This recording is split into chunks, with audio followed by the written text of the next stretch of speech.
So, ladies and gentlemen, please invite Shri Gautam Adani, the chairman of Adani Group.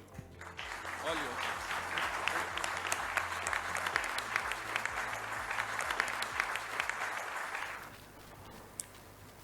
So thank you, Dr. Kulkarni. Distinguished doctors and my dear friends. It is an honor to stand before you addressing some of the finest minds in India.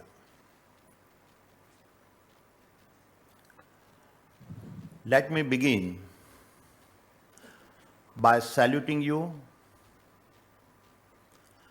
for the work you do. Your humanity is what restores your patient's dignity. It gives them the strength and the courage to stand tall again. To the world, you may be known as our spine doctors, but for your patients, you are something far greater. You represent hope. And speaking of hope, let me share something personal. One of my all-time favorite movie is Munna by MBBS.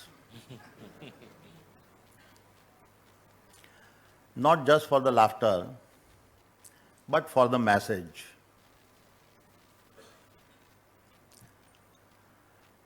Munna Bhai was not just healing people with a medicine. He was healing them with a humanity. It reminded us all that true healing goes far beyond surgery. Healing is hope. Healing is humanity. जैसा कि मुन्ना भाई ने कहा था कि जादू की झप्पी हो या सर्जरी का स्कैल्पेल, दोनों में एक ही बात होती है और वो है इंसानियत.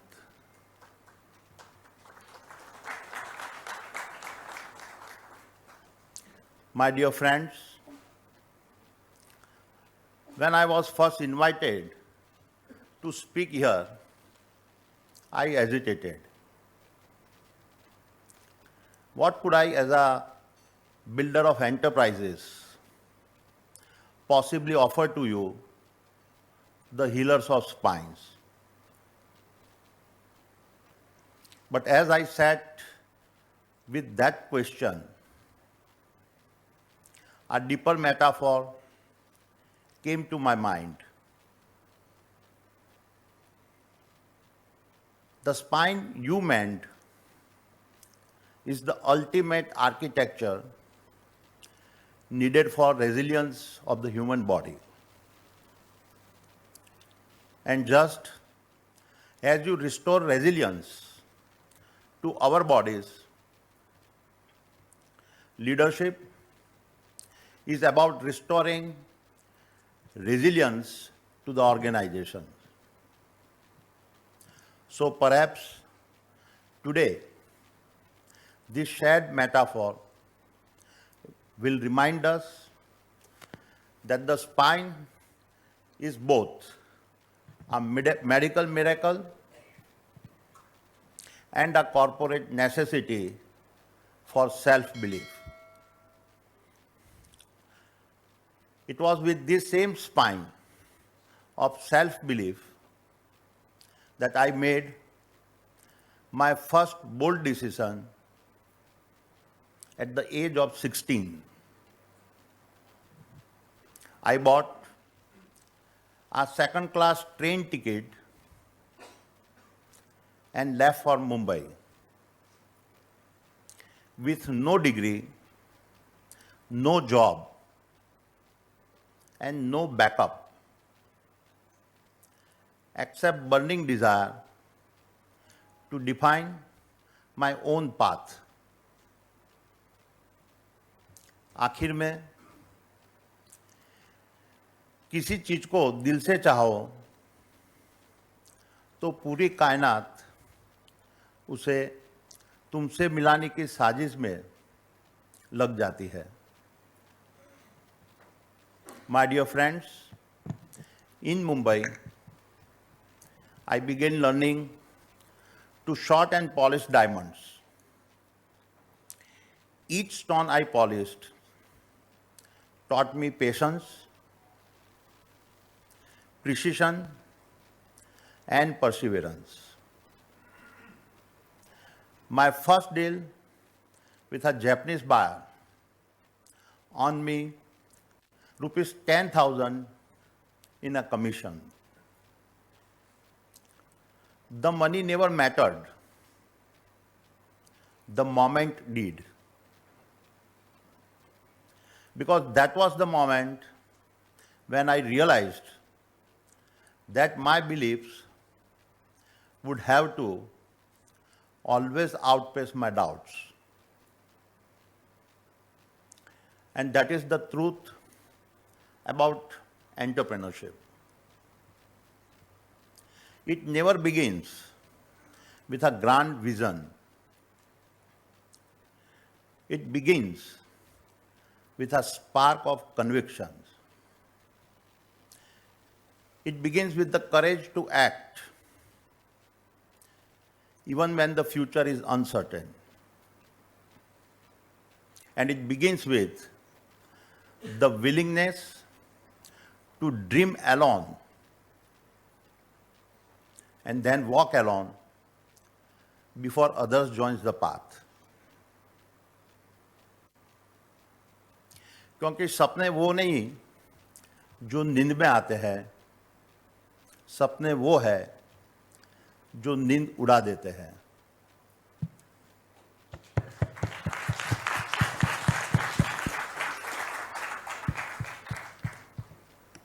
Just as I was settling down in Mumbai, I was called back to Ahmedabad to help my brother to run his PVC film factory. It was 1981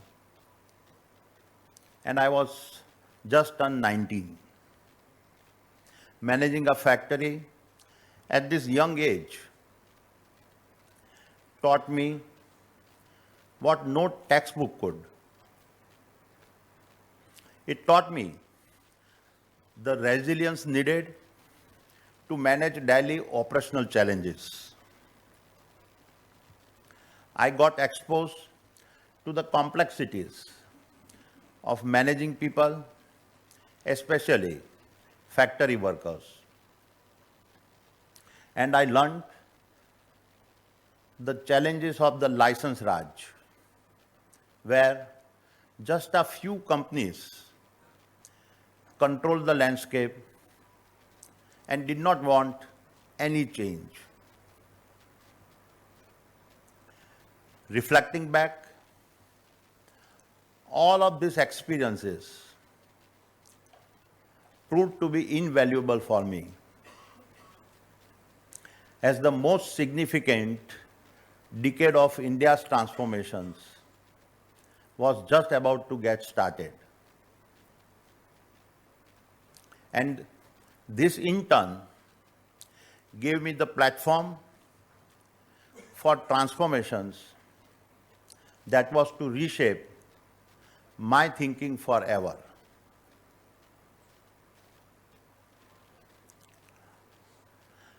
Munna भाई फिल्म की सबसे गहरी बातों में से एक ये थी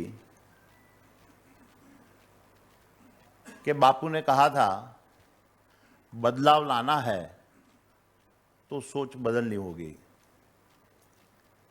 In 1985, Sri Rajiv Gandhi, then the Prime Minister of our country, began liberalizing our economy by easing import licensing norms. This was a quite but significant reform. It was as if an economic pressure valve had opened up. We moved fast, becoming early importers of polymers and laying the foundations for our trading house. I was 23. Then came 1991 and India faced one of the darkest ever, with just 10 days of foreign exchange reserves left.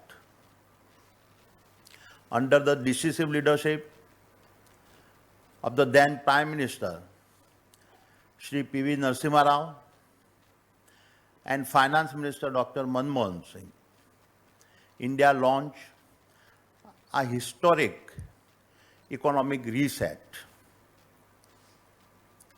3 words define it: devaluations, deregulations, and globalizations. This marked the fall of many major established corporates who had the protection of license Raj. But for us, first generation entrepreneurs, it was the spark of reinventions we had been waiting for. We immediately established a global trading business, which in just 2 years went on to become India's largest trading house. This year was 1993, and I had already turned 31. Progress is never linear, and the biggest opportunity almost always emerge on the other side of the hurricanes. जहां सबने तूफान देखा, वहां कुछ ने अपनी नाव निकाली और समंदर पार कर लिया. Because in moments when others back off in fear, it is those with courage that step forward and build the bridge to the future. This belief in the future would become the operating DNA of the Adani Group. It was this spirit that carried us into 1995. Adani Exports, which you know as Adani Enterprise, went public. The listing came at an extraordinary 14 times premium. I was 33. On paper, it was a moment of a great validation. But within me, it also raised a deeper question. Was I trading value, or was I truly building it?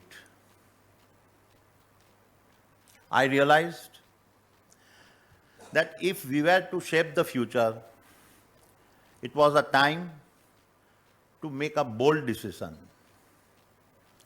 Trading commodities had given us a momentum, but it was time to build. The very infrastructures that carried those commodities connected economies and enabled nations to grow.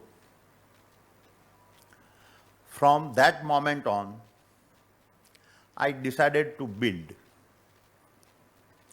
I decided to chasing the tide and instead become the coastline that shaped the tide. And I decided to stop reacting to change and instead become the foundation that shaped the change. And it all started in Mundra with the objective to build a salt export jetty along with a US partner. To make a long story short, the partner backed out and we were left to build the jetty by ourselves.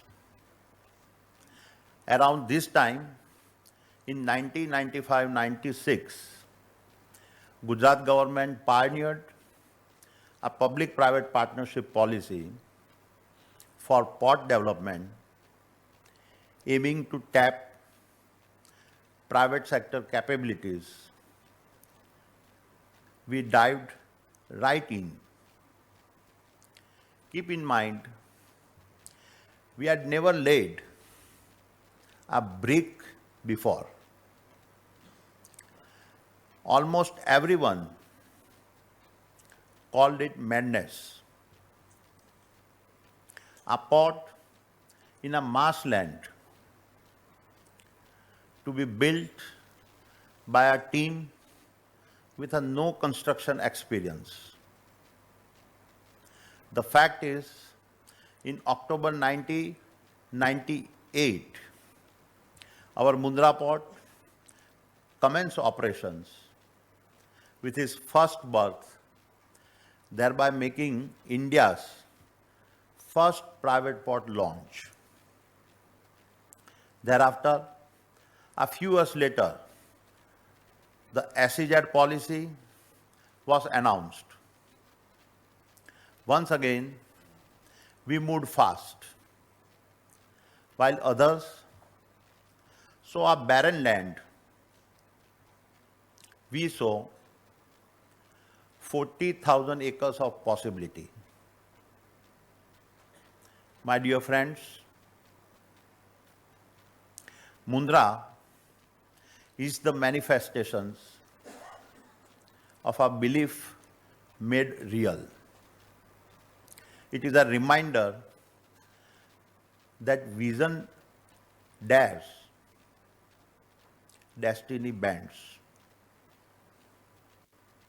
It is now India's largest multi-cargo port, the world's largest private single-site thermal power plant,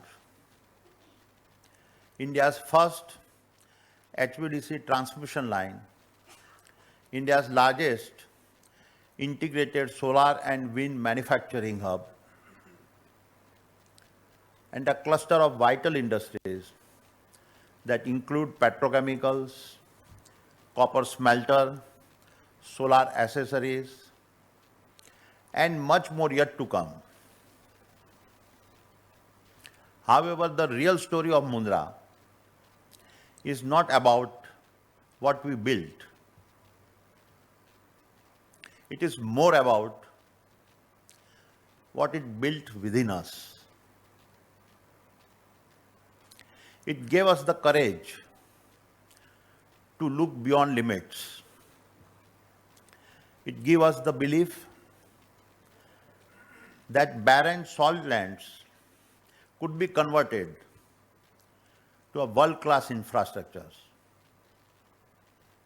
And it gave us the convictions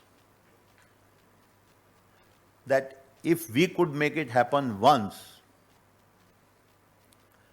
we could do it again, bigger, faster, and bolder. And what started in our Karma Bhumi has now become a pan-India network of dreams, powering our growth that has made us the world's second largest solar power company and building world largest single-site hybrid renewable park of a 30 gigawatt spanning over 500 square kilometers.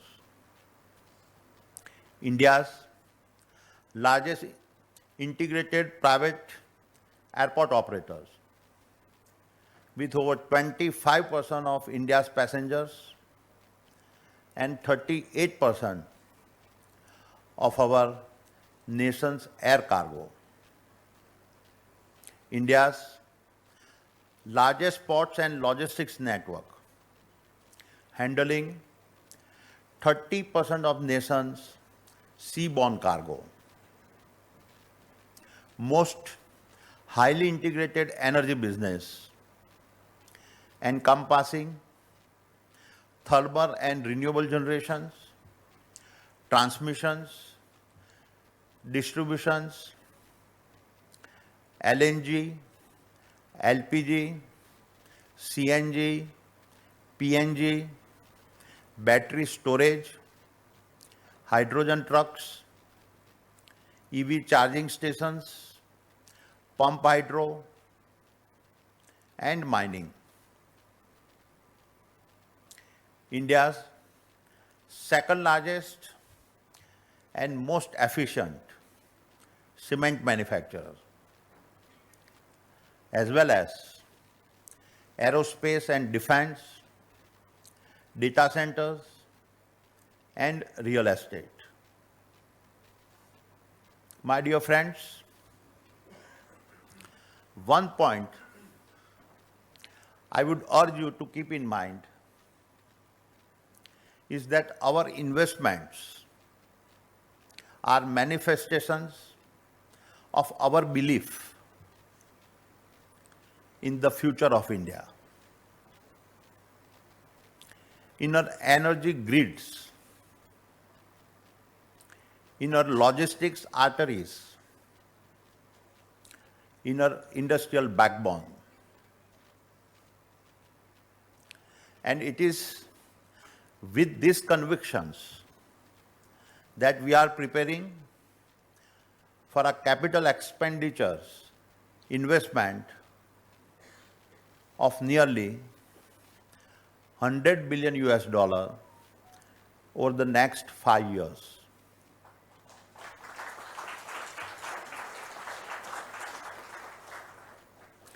The scale and pace of this investment and its commitment is unprecedented in India's private sector history.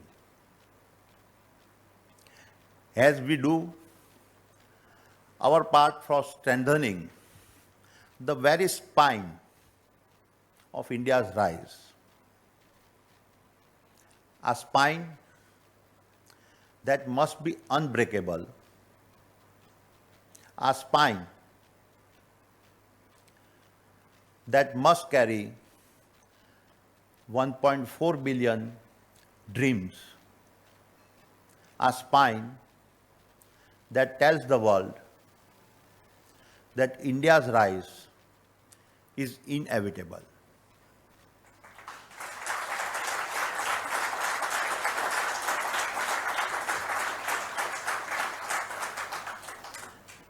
My dear friends, let me now shift gears and speak about the role entrepreneurs like us and potentially like you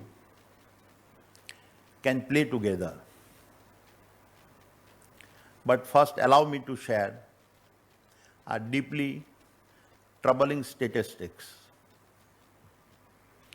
I was shocked to learn that low back pain is now the leading cause of a disability in India, ahead of conditions like a diabetic and heart disease. India is facing a spinal epidemic, a silent crisis far more widespread than a global average is. Nearly 1 in 2 adult Indians experiences low back pain. This is not merely a health issue. It is a national crisis, measured not just in pain, but in lost productivity, mounting healthcare costs, and destroyed dreams. If we are to carry the full weight of our national ambitions, we must first heal the spine of our people. To me, this is not just a call for medical interventions. It is a call for entrepreneurial imaginations. And it must have active participations from your side.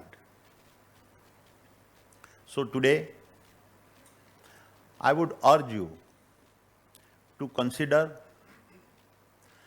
that one of you build India's first AI-powered spinal diagnostic platform that detects degenerations long before disability.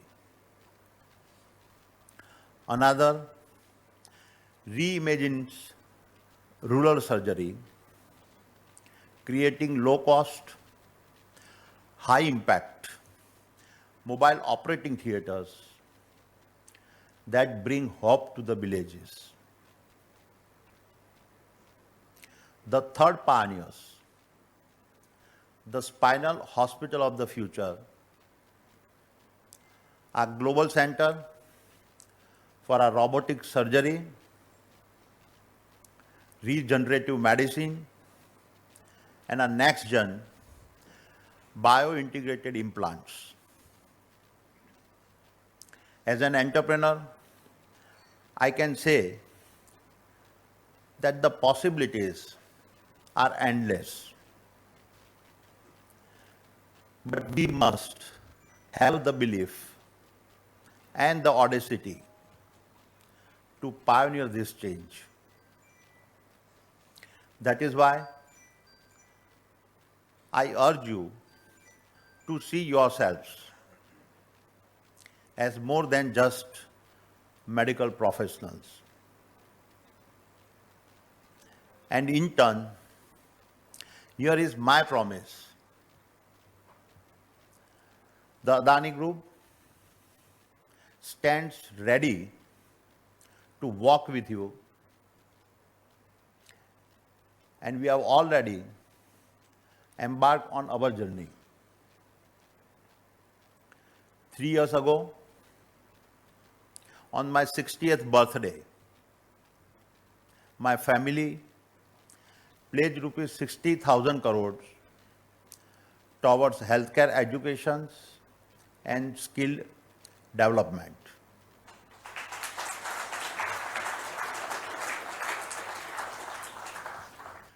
The pace of change was out of step with the urgency of future demands. As the landscape unfolded,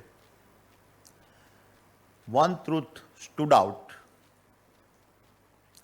Healthcare does not need incremental upgrades.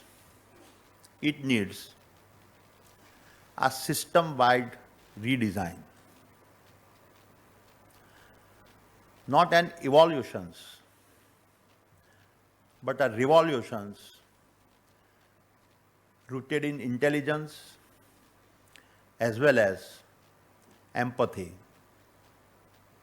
We saw the opportunity not to compete within the system, but to help reimagine it and build a systems that evolves with science, respond to shifting needs, and harness the full power of AI without losing sight of the human at the center. At the heart of our approach is a comprehensive, multidisciplinary model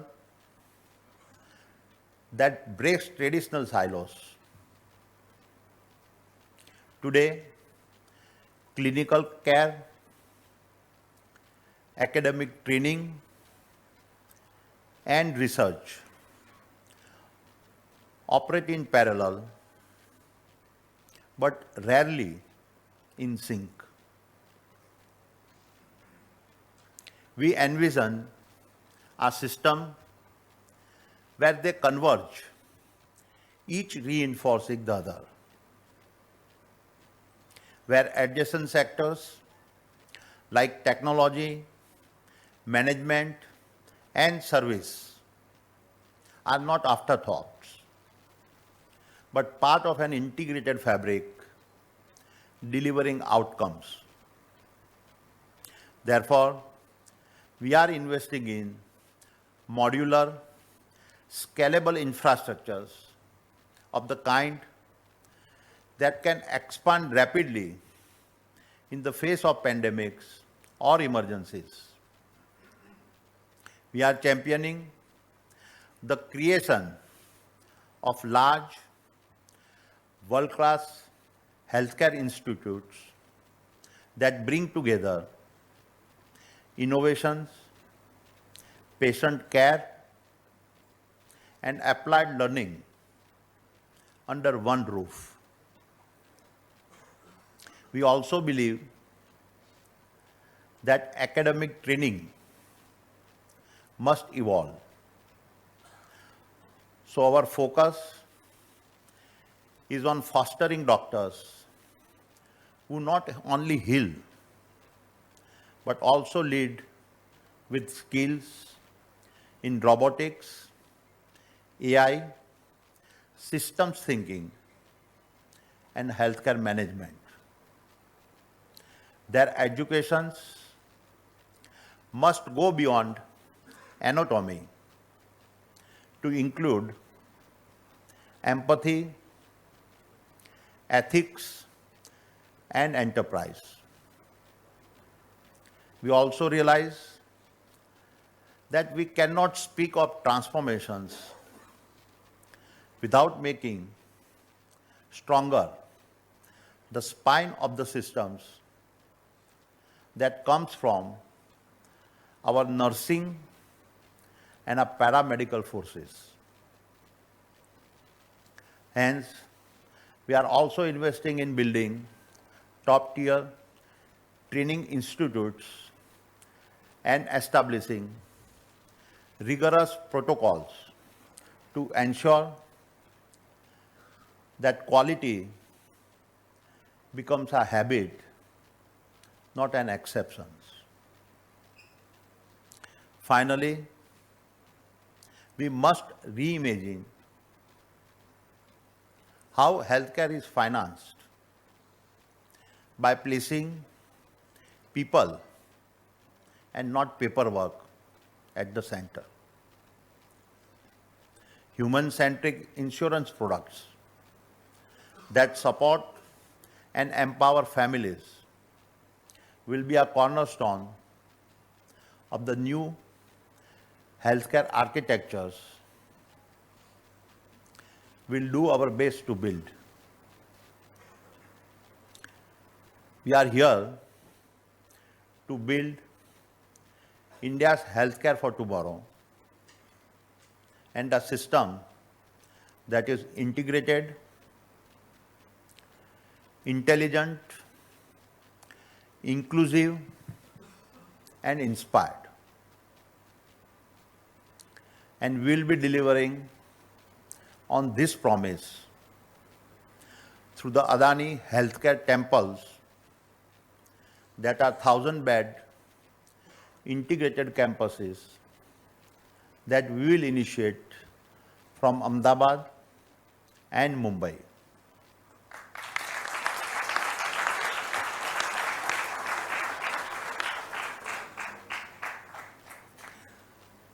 These are designed to be world-class, affordable, AI-first healthcare ecosystem. And we are proud to have the Mayo Clinic guiding us on the design, implementations, and global standards in our medical infrastructure and research.